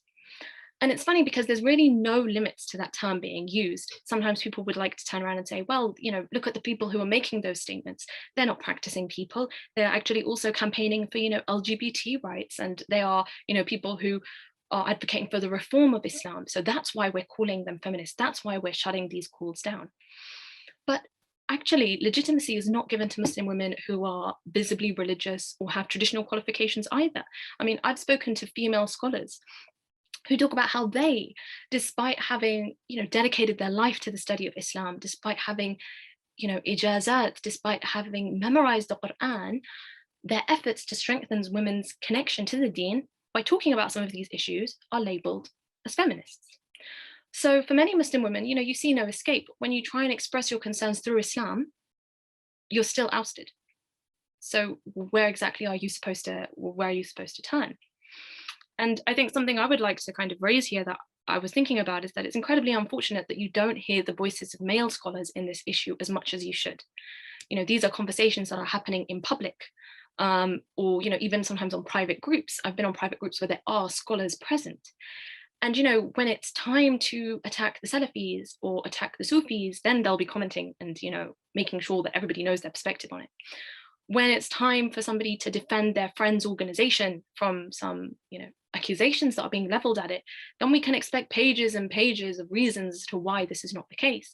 But when it's time to clarify an issue that Muslim women are feeling very anxious about, that is making them feel very uncomfortable, that people have this perception or are edging towards very extreme views, it's pin drop silence. And I think that is incredibly disappointing and something I'd really like to see change. Because in the past 6 months alone, I cannot count the number of Muslim women who I have seen say that they want to take a step back or have entirely exited the Muslim community. And this should be a huge source of sadness because we are losing the contributions and the expertise of these women. We are not able to benefit them, to benefit from what they have to offer because they see these spaces as very hostile to them. So moving forward, whilst I know I dedicated probably a little bit more time today to the academic aspect of today's talk, this latter part is where I really fundamentally believe our action as a community should be focused. We need to be open to agenda discourse and not just dismiss everyone who's raising these issues as feminist and not just dismiss these issues by saying Islam is the solution. Saying Islam is perfect, people are not, is a completely inadequate response to somebody who is receiving injustice. It's like students who are having to sit an exam with a bad teacher. If those students raise their complaints to the exam board or the head teacher or whoever it is and say that we don't feel understanding the course because this teacher is really bad, if the exam board turn around and say, well, the curriculum's perfect, how does that change the fact that those students are having a bad teacher and they're not understanding the content? Yeah, so we need to kind of think a little bit more deeply about how we respond to these situations and not just dismiss them. We need to be open about recognizing new realities that mandate us to think about how, the cultural preferences that are expressed in some of our Islamic institutions can adapt. And we need to actually direct resources, I think, to this, whether that's through financial resources or through qualified people towards these kinds of issues. And I think it's crucial that we don't simply see this kind of, what I'm suggesting as a response to feminism, that, oh, sisters are turning to feminism because of the problems in the community, let's fix the community. That may or may not be true, but actually this is an Islamic duty in and of itself. Catering to half of the Muslim population who will raise the entire Muslim population is actually something that is part of our deen. This is not just a response to a trend. We need to center it as something much more fundamental than that. This is what it is. This is what it means to embody where Allah subhanahu wa ta'ala says in Surah Tawbah, وَالْمُؤْمِنُونَ وَالْمُؤْمِنَاتِ بَعْضُهُمْ أَوْلِيَاءُ بَعْضٍ, that the believing men and women are allies of one another. Allies is not like this, feminist terminology that, oh, you're an ally of women. No, Allah subhanahu wa ta'ala told us that we're allies of one another before anybody else coined this term. And I think that's what's going back to what we were saying in the beginning, how I started my introduction about where this topic goes wrong, is that we can't be intellectually lazy about this conversation. We can't have knowledge phobia and just refuse to engage with new realities. We need to be open to reevaluating and furthering Islam. So our engagement with these gender issues needs to be conceptualized as tajdeed, as renewal, not liberalization. So to conclude, and I know that I've spoken for a very long time, if there's one thing I really want anyone listening to take away from this, it's that we really need to stop labeling without understanding. It's that feminism is extremely overused as a word, and that unless you're going to define what you mean by it, or other people are self-identifying with that term, I would really recommend that people think before using it. I think we need to stop hiding behind the dangers of feminism or the perfection of the tradition as an excuse to avoid broaching these nuanced and difficult conversations on gender issues. And this is the only way that, inshallah, we can put the time and the effort in that's required to create this discourse, inshallah, and work towards gender justice. Those efforts will require a very participatory approach. I think you have to include Muslim women in this. We have to listen to their concerns and their proposed solutions. Again, not because this is how we stop women going towards feminism, however you may define that, but because engaging Muslim women is really fundamental to our progress as an ummah. So inshallah, I'll leave it there. Subhana rabbika rabbil izzati amma yasifun wa salamun ala al-mursaleen walhamdulillahi rabbil alameen. And I will stop sharing this, inshallah. Jazakallah khairan, Sister Aisha, for the wonderful talk. It's always a pleasure listening to your insights, be it on the Qaraweed podcast or through opportunities like this. So with that, we'll be moving into the question and answer session. A quick reminder to please submit your question to the moderator named Q&A, and we'll try to get to as many as we can, inshallah. So the first question is, what are some steps that Muslims can take to move away from polemical and sloganistic discourse that surrounds feminism? Does it require a greater access to text critiquing feminism and a greater Islamic literacy? Okay, bismillah. Definitely, I think that's part of it. I mean, again, as we said, engaging with knowledge, whether that's Islamic knowledge or other people's, critiques of feminism, because there are critiques from feminism that stem from kind of secular academic sciences as well. I think that's definitely important. I think as well, in terms of how we address this issue, it really depends. I think that if something particular has happened, somebody has made, a particular statement that, I'm not going to as well pretend that we don't have people in the Muslim community who do use feminist discourse to outright reform Islam. I'm not saying that that doesn't happen. So definitely where there are instances of that, we shouldn't shy away from critiquing that. But I think it's about us making sure that we just use that term feminism correctly and really identify and define clearly what we mean by that. So many of these things, lie in definitions. And I don't know, as I've got more into these conversations and I've gotten older, you really see the wisdom in, for example, at university, when you write essays, how you have to define every single thing before you actually start to discuss it. I think we need to if we take that approach and then definitely draw on more sources, whether that's Islamic or, quote unquote secular, then that's definitely, inshallah, good steps forward to making the discussion more substantial and more nuanced. So the next question, Great discussion, Sister Aisha. Could you shed light on the fact that radical feminists try to put down homemakers / the role of motherhood? They focus on women having careers, which can cause women without careers to feel less powerful. How should Muslim women deal with that? Yeah, no, definitely. That's a really good question and a really good point. I mean, when you look at kind of how radical feminism, and FYI as well, before I start this, I don't claim that I'm an expert in other kinds of feminism. So if other people, inshallah, want to share their contributions about those things, then absolutely, please feel free. But when you see about how radical feminism emerged in the kind of 50s and 60s, I think a cornerstone of radical feminism is that patriarchy manifests itself not just in the public sphere, but in the private sphere. And so employment and having financial independence is presented as a way of women being able to escape that sphere. And there's also a lot of literature on how when women earn money, their bargaining power in the relationship is heightened. And so the drive to actually get women into work was because they wanted to help women kind of equalize what they saw as the very patriarchal institution of marriage. And, you know, we can talk about how, again, some aspects of this might be true.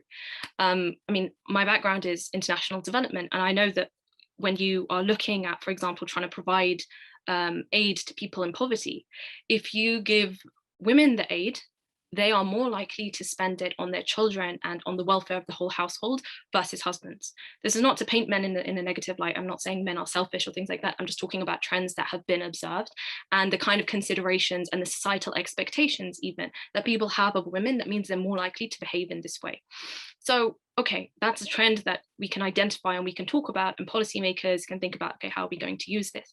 But that is a far cry from insinuating that Muslim women need to work in order to escape the patriarchy of the home. Yeah. Obviously, Islamic laws regarding marriage and relationships and things like that, some of them, they always need to be practiced anyway with rahmah and things like that in consideration.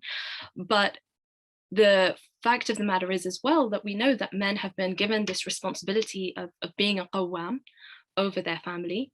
And we shouldn't think that, well, when men aren't fulfilling that, therefore, you know, women have to. And I'm not saying that if you're in that situation, if your husband or somebody you know is not being a woman in your relationship, the women should just sit at home and just wait until they do.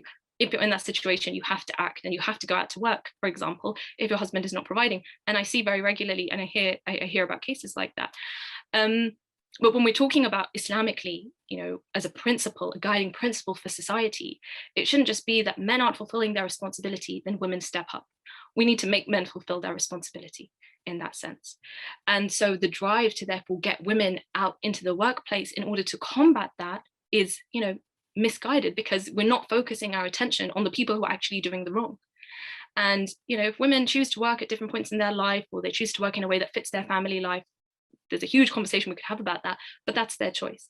But the idea that women should have to work because they need freedom from this patriarchal system, or that their work in the home is not as valuable compared to what they can contribute outside to the GDP of this country, is something that definitely from an Islamic basis we would not consider, because we do have the evidence that Islam values motherhood and the emphasis that it puts on it as a cornerstone of society, the reward that you get, that, you know, Muhammad said that, you know, Jannah is under the feet of your mother. This is a path to Jannah, serving your mother, because mothers are so valued for their work in the home and the effort that they put into raising their children and looking after their families. So anything that tries to devalue that is something that we need to be conscious of. And definitely where women are either forced to work because you know, men are not stepping up to the table, in that sense at least, that needs to be corrected with men, not by, you know, forcing women into you know, the workplace and making them sacrifice other things which are very much many women's priorities. If that makes sense. The next question is a clarification question. Could you repeat the point about the usage of the word female?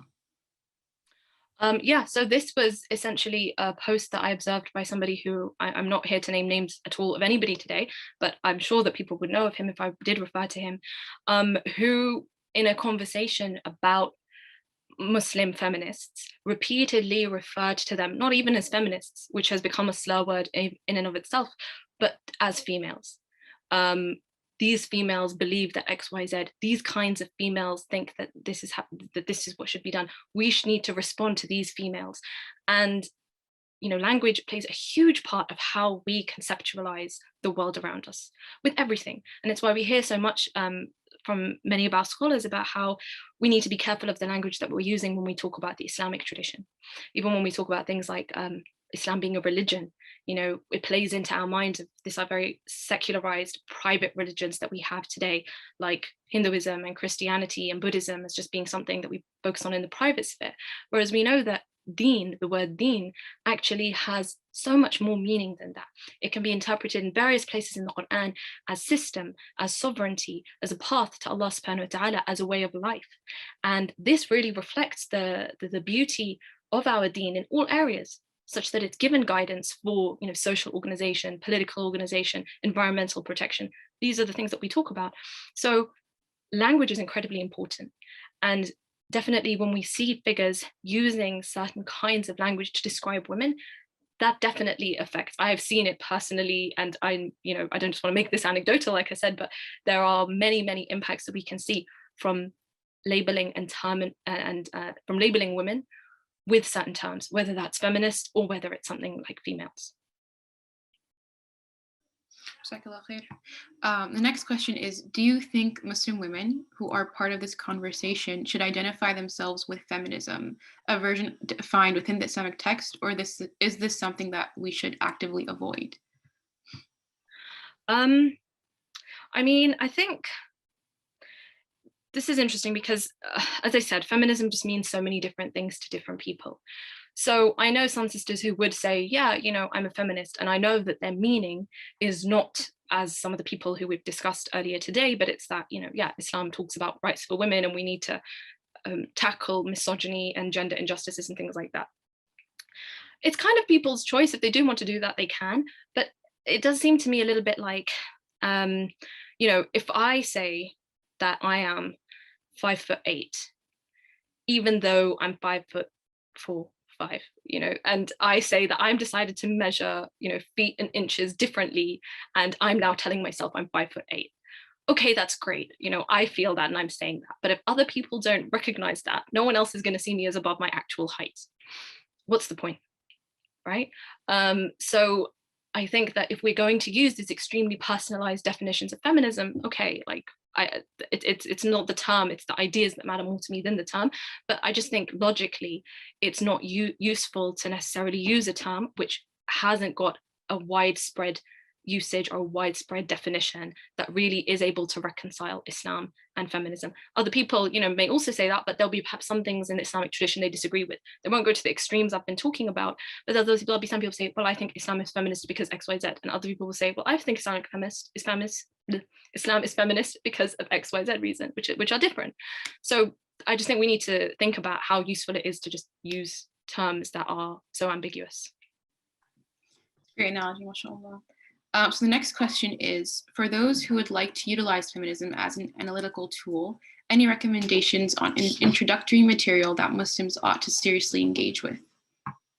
Oh, okay. This is a very good question. I can only speak to my expertise in this regard because, as I said, I come from this economics background and this background of international development.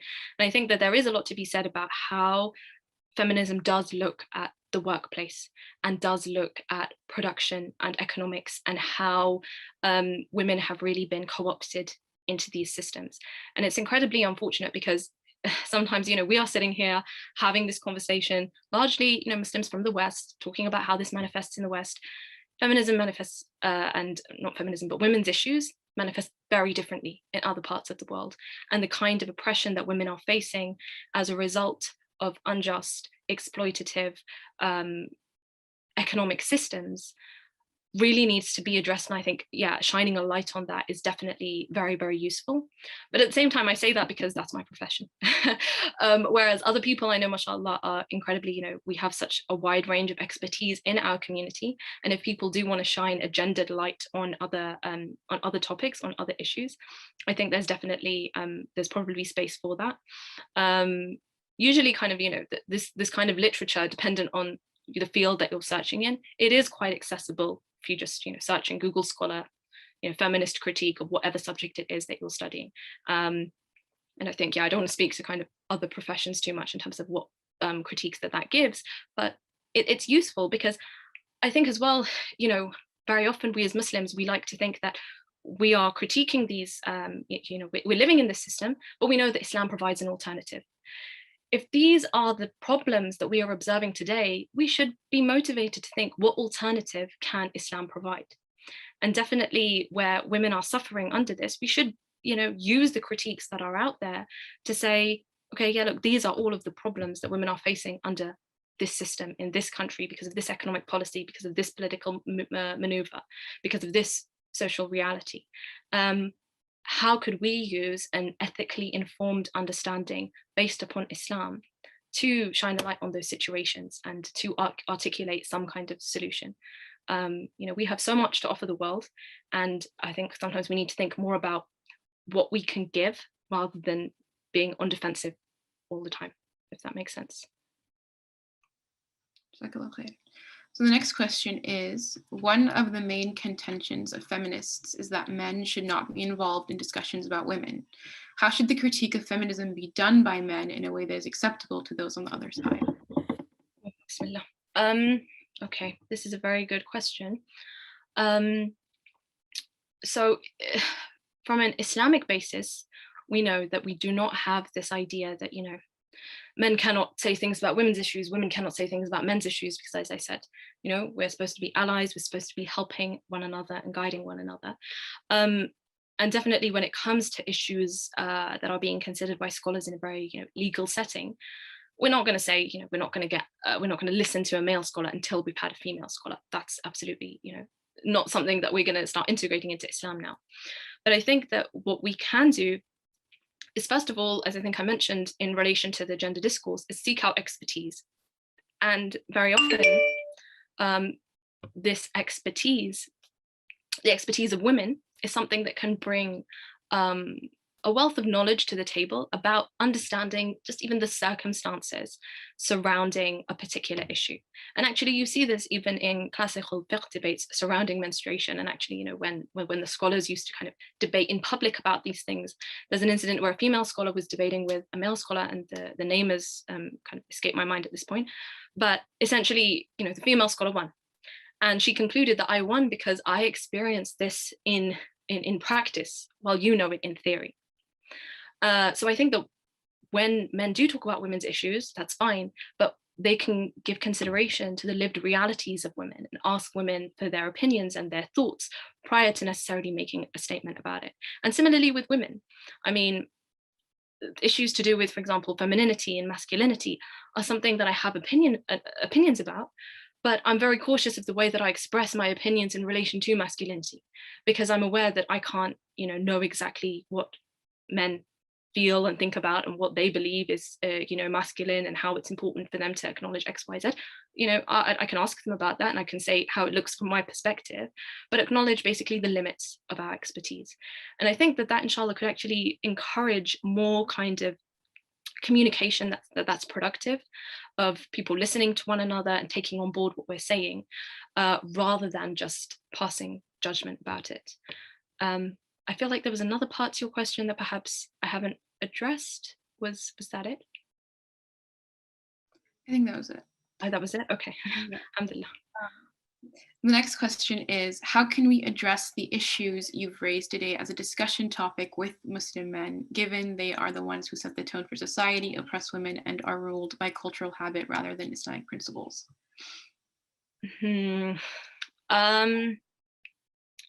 I mean, I'd be actually welcome to hear if anybody else, or if any of the other brothers as well present would, be willing to share their thoughts on that, whether it's like kind of writing it in the chat box, or, writing it to you yourself.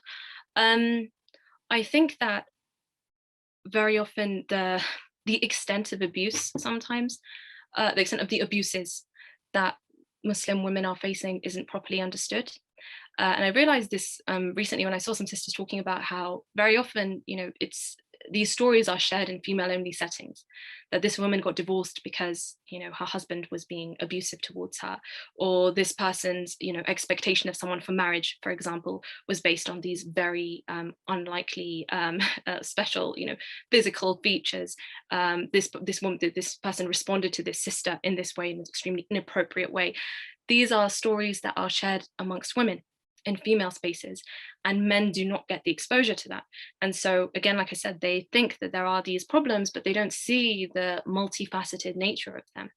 So I think that by drawing men's attention to that, and by discussing that with the men in our families and our acquaintances, is a way to highlight that therefore when Muslim women are talking about XYZ, it's not just because they hate Islam or they want to emasculate their husbands and they want to neglect their children. There's actually a context happening to this conversation that you may not be exposed to, but that we are exposed to. And I think that can be a good way to open up the conversation. And then obviously as well, referring back to Islam, because this is a basis that we do all share. And whilst sometimes culturally informed opinions have become more dominant, really, if we're going by the authenticity of our sources, and we recognize that this is the whole point of usul al-fiqh, right? We've got this methodology for deriving an opinion. So if a certain scholar has derived an opinion, or amended something that is the practice of something, such as in Ibn Taymiyyah's time, the practice of having 2 women witnesses for financial issues was barely implemented.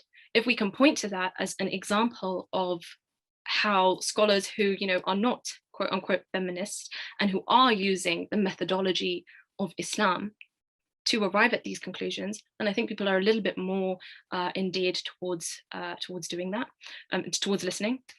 But I think as well, we should just always have the basis that these conversations are ultimately happening. We should have the basis that you want for your brother what you want for yourself.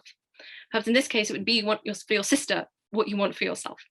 What we're talking about here is nothing excessive. When we're talking about women's access to Muslim spaces or teachers and things like that, this very much just comes down to basic principles that we want to give and share other people of the benefits and of the advantages that we have. But as I said, I'd be open to, inshallah, hearing from anybody else as to how they also think that this conversation could be conducted with men particularly.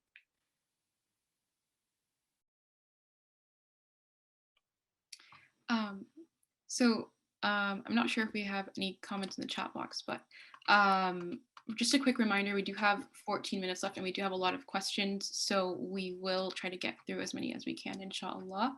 The next question is, you mentioned tajdeed as opposed to liberation. With respect to the topic of feminism, as well as other aspects of Islam that offend sensibilities, could you explain how to balance that line carefully and/or how to distinguish?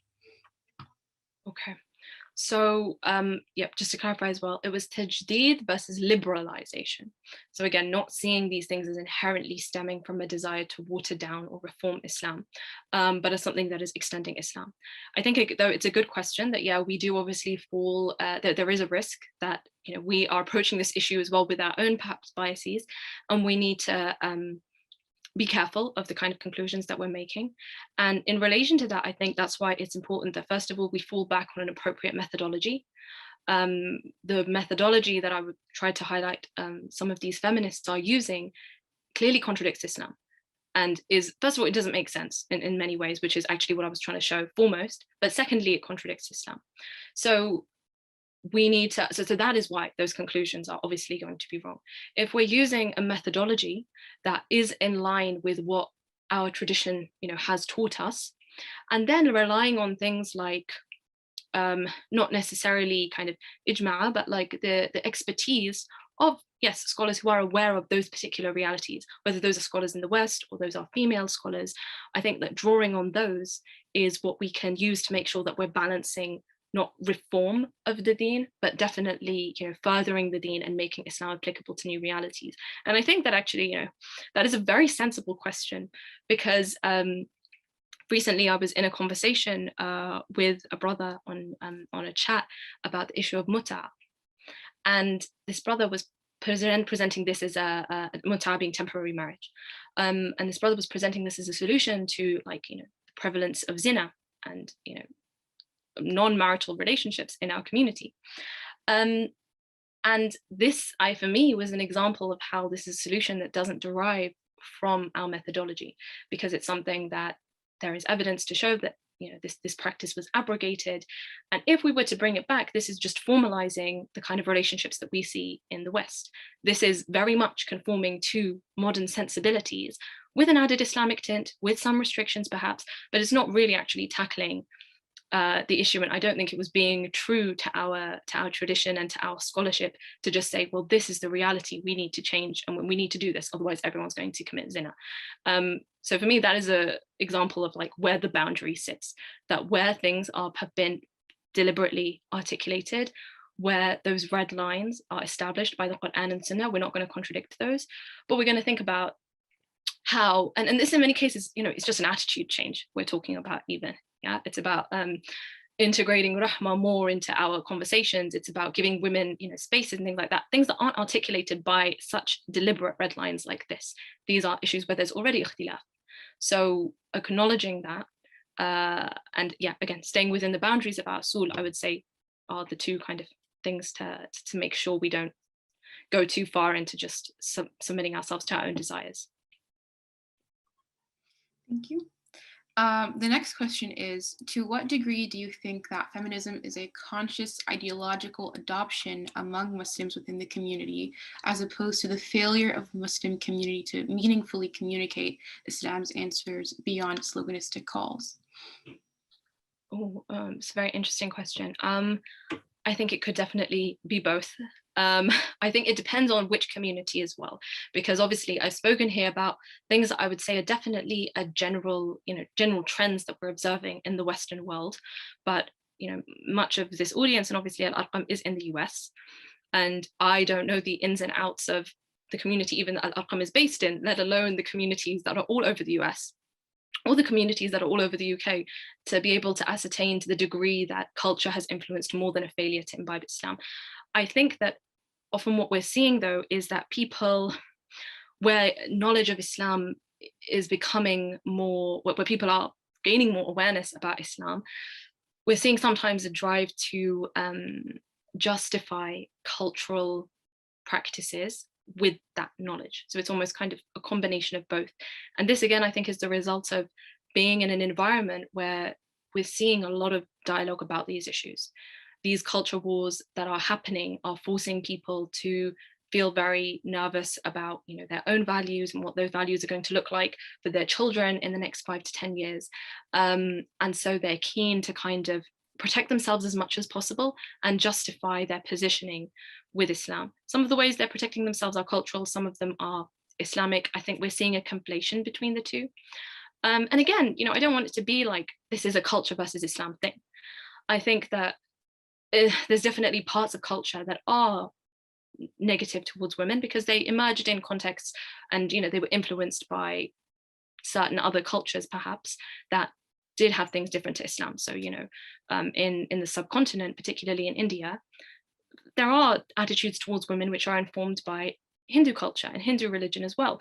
Very much the fact that in India, the brides are the one who are still paying the dowry, even though mahar in Islam is supposed to be from the men's side, right? So there's definitely things that are also things from foreign cultures in that sense. So I don't want to make it kind of a culture versus Islam thing, that culture is so bad. Cultures are very important. But I think as well, when we're in the West and just in the modern world today, in this very globalized world, we need to start thinking about the new culture that we're in and how can Islam accommodate for new cultures. The fact that, whether we like it or not, women are educated. The fact that we don't have, we're not living in Muslim countries, and so mosques are spaces where Muslims meet, where Muslims have to meet. Sometimes it's the only place Muslims will meet, so we have to have spaces for women. Things like that, accommodating to new cultural realities, and yeah, recognizing that as a new culture that perhaps in other places, not saying that our Western solutions are necessarily applicable in other places either. There is a degree of localization that I think has to be considered. There was actually a response to the question that you posed earlier Oh, okay. about men as allies. I've noticed finding men as allies to help support women's issues helps, i.e., women wanting space in masajid, etc. Finding a man or men to speak on her behalf or with her. It's unfortunate that women's opinions on their own is not good enough, but having men as allies helps a lot. Allahu A'lam. Yeah. I think I've also got a similar comment that's been sent as a direct message, but saying that, yeah, exactly, exposure is important. So presenting men who are willing to listen about these matters, would be useful. In my community, I try to help with cases of various family dynamics, and I've come to see that a lot of men are just not aware of many of the issues that are happening. At times, communication barriers between spouses, i.e., not understanding the other person, is another issue. I think that's definitely true. Yeah. This next question is a little bit longer. You mentioned that men not providing for their family and women forcing them to work needs to be addressed by men. Another aspect is the power play of men who exert themselves physically onto women. How can women in this position break out of the situation without risking harm to herself by the husband and destroying the family unit? How can we tackle this when so many are stuck in these situations? How do we help those in this right now? Where does this responsibility lie, and who do we go to for help when my sisters on forums are saying, stick with your situation, you have to think of the kids, put up with the abuse, etc.? Yeah. I mean, subhanAllah, I feel like this is definitely a question that unfortunately I'm not qualified to answer. I think, I'm first of all far too young to be giving anybody marriage advice. But on top of that, these realities are very widespread and they're very complex, and you need professional kind of intermediators in these situations. We need Muslim counselors for this reason. We need as well people of Islamic knowledge to come and intervene. Definitely, I think the one thing I can say to that is that we should definitely change this mentality that women need to stay in a certain situation for the sake of children, a situation that is very openly, violent and abusive towards that person. Allah subhanahu wa ta'ala always wants us to make effort, but when it comes at the expense of our mental or our physical health, then we need to realize that actually Allah subhanahu wa ta'ala wants us to take care of ourselves first and foremost. And it's unfortunate that things like divorce are still a taboo in our community. I think there may be some signs of that changing.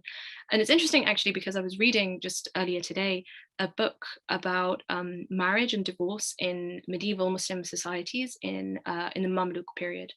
And it was talking about how divorce was incredibly prevalent compared definitely to Western society at the time. And I think it said something like, in the 500 women that they were looking at in these historical records, a third of them had been married and divorced, sometimes multiple times. So this is something that Allah subhanahu wa ta'ala put here as a mercy for people who you're not similar, things are not going right, to end that situation, not to feel trapped, and that we have this is just a situation that we are condemned to because Islam says make effort. So I think definitely that narrative can change in our community, and sisters who are on the receiving end of that, I think definitely they need direct help to their reality, someone who can understand the circumstances and give them advice based on that. I do see several female scholars often dealing with these issues. I'm not sure about organizations in the US that deal with this, but I know that there are some organizations in the UK that do. I'm sure they do have them in the, actually, I don't know if Khalil Center in Chicago does marriage related issues. I know they do mental health kind of counseling and things like that. I'm not sure if they do that, but perhaps inshallah, if you guys can recommend any, or anybody else can put it in the chat, kinds of organizations that deal with things like this, inshallah, it might be useful to the sister. Yeah, okay, someone said, yeah, Khalil Center does do marital and premarital and marriage counseling. So I mean, I think recommending somebody just more qualified than myself is what I can do here, but definitely recommending that people aren't hesitant to take that action, and seeking help when they need it, inshallah. The next question is, what would you say to people who say feminism leads to kufr? I think I'd say, what feminism are you talking about?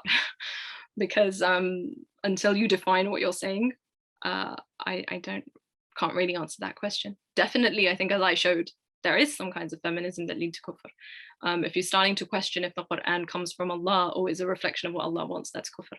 But in other kinds of feminism, you never know. Sorry to interrupt you, Behnan, but somebody has asked me a question directly on message, so I feel a little bit obliged to look at it. Muslim communal concerns over hashtag all male panels are of a relatively recent vintage and largely promoted by academics who want to earn brownie points. It seems to me that forceful diversification of panels can serve to disempower female voices by calling into question their individual achievements and competency. The aggressive pursuit of gender diversification today has little to do with restoring spiritually rigorous pedagogical settings and far more to do with reconciling Islam with liberal social norms. What are your thoughts? I think that I can't speak for, every single person who's tried to organize a panel and the kind of rhetoric that comes into a community when people are talking about these issues. So I'm sure that definitely there are some people who are, again, influenced by the cultural dialogue that we are having today in the world and are trying to make this an excuse for the fact that, yes, look, we should have women because, this is a modern norm and we're going to look backward as a community if we don't have that. And, this is the values of today we need to keep up. I'm sure that there are examples of that. I think, however, that there are also many people who do want, and, obviously then I say this as a Muslim woman, having spoken to many women, not just kind of in my social circle, but when I go around the UK to speak at events and things like that, I speak to people from different communities. And they do talk about how we wish we had female role models, even who they could ask questions to. Actually, a concern that I had today when I was doing this talk was that people could ask me quite specific fiqh questions. Because often when I've given similar talks on women-related issues, I get very specific like fiqh questions and misconception issues, because for many sisters, it's the first time that they've had a Muslim woman on a panel that they feel comfortable addressing this to. So I think that for those reasons, regardless of what other people may claim the reasons are, for those reasons, we should try and facilitate that. And if other people try and incorporate, their problematic reasoning into it, then okay, we can criticize the basis of their conversation, and we can definitely say, well, we shouldn't just have it because of this reason. But I think that there is definitely a legitimate reason to include women and to make sure that we are providing people as inspirations and to answer some of these questions that, yeah, otherwise people don't feel comfortable necessarily directing to male scholars. So just because, we can't throw the baby out with the bathwater, essentially, just because some people are making an invalid case for this doesn't negate the validity of our case. I want to ask you if you had a couple more minutes to cover two shorter questions. Yeah. Okay, perfect. Sure. Sorry, I'm still seeing messages coming up, so that's why I keep being a bit kind of in between, but please go ahead. Could you suggest a course/book or any resource to really dive deep into the Islamic discourse on gender? I think those books are still waiting to be written. I think really what we're seeing is a lot of scattered resources at the moment that address different parts of this issue. I think, part of what I considered my talk was today was, inshallah, to really hopefully inspire people to do start thinking about this and to do start making their own contributions, whether that's in their own kind of professional field, as whatever it may be, counselors or teachers or academics or whatever it may be. But also, just as Muslims, us thinking about what does it mean to be a Muslim woman in the modern day? How can we ultimately worship Allah subhanahu wa ta'ala in all of the new realities that we're facing, right? This is the objective. So unfortunately, I don't think that there's just a single book that I could recommend, but I think there's definitely people who I would recommend following to see who do engage in that kind of discourse, who do talk about some of these issues. And these are largely female scholars. I mentioned, I think, Dr. Tamara Gray already. Dr. Haifa Yunus also, sometimes talks about some of these things. There's a scholar in Australia, Jamaluddin. She's, on Facebook. These people have as well their own institutes. They have their own courses. So very often, you can go and not only see their content, but you can sign up for a lesson with them. Dr. Aisha Waswas is somebody who is, as well, mashallah, very critical of the way in which, the liberal paradigm is affecting people's attitude towards Islamic laws pertaining to women. I mentioned as well Mariam Amir. I believe as well Sheikh Muslima Purmal, who I know is in California, does as well similar stuff, mashallah, with her husband and things like that. So I think following, and actually they've created recently in a bid to try and get people involved in this discussion. They've created on Instagram a female scholars network that you can follow. I think it's just called Female Scholars Network. But these are Muslim women and educated Muslim women, traditionally qualified Muslim women, who are coming together from different places in the world to share their experience and their expertise about some of these issues. So I would recommend that people, inshallah, follow them and their contributions to see what can be offered. But as of yet, there's not like a single book that we can say, read this and you'll understand women in Islam and the position and the challenges today and the solutions. Khalas. Unfortunately, we don't have that. The last question is about your organization. What does your organization do? Could you give a quick explanation of the Qaraween project? Yeah, sure thing. So I think, as you said in the beginning, the Qaraween project was, alhamdulillah, started in 2018 as an initiative to really just try and engage Muslim women in these conversations, connect them as well to scholarship, to Islamic knowledge and ilm, for not just issues about women, but obviously as women, that does come up very often. Really, it's about trying to do, I think, perhaps some of the things that I've mentioned earlier today, like provide a space for Muslim women to, ask some of these questions and get in contact and see the examples of other qualified Muslim women and learn from them. It's also an opportunity for them to develop their own skills. So as a website, we accept contributions from sisters writing on a whole range of topics, and we really try and encourage people to think about what is your expertise and how can you use Islam or apply it to Islam, and offer some insights to the world about whatever it is that you're studying or you're working as on a daily basis. So alhamdulillah, we have like various articles on different topics on the website. Some of them are gender related, but there's also reflections on other kind of socio-political issues or current affairs. We also do quite a few book lists to really encourage people to kind of read from differing perspectives and inshallah, obviously, just increase our knowledge all of the time.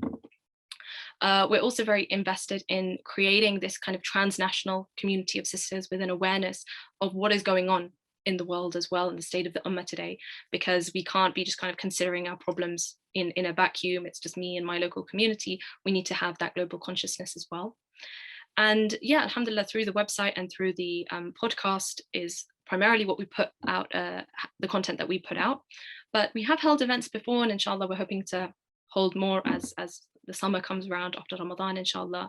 And we're always looking for people to get involved. So, feel free, inshallah, to check out the website and get in touch with us if you'd like to,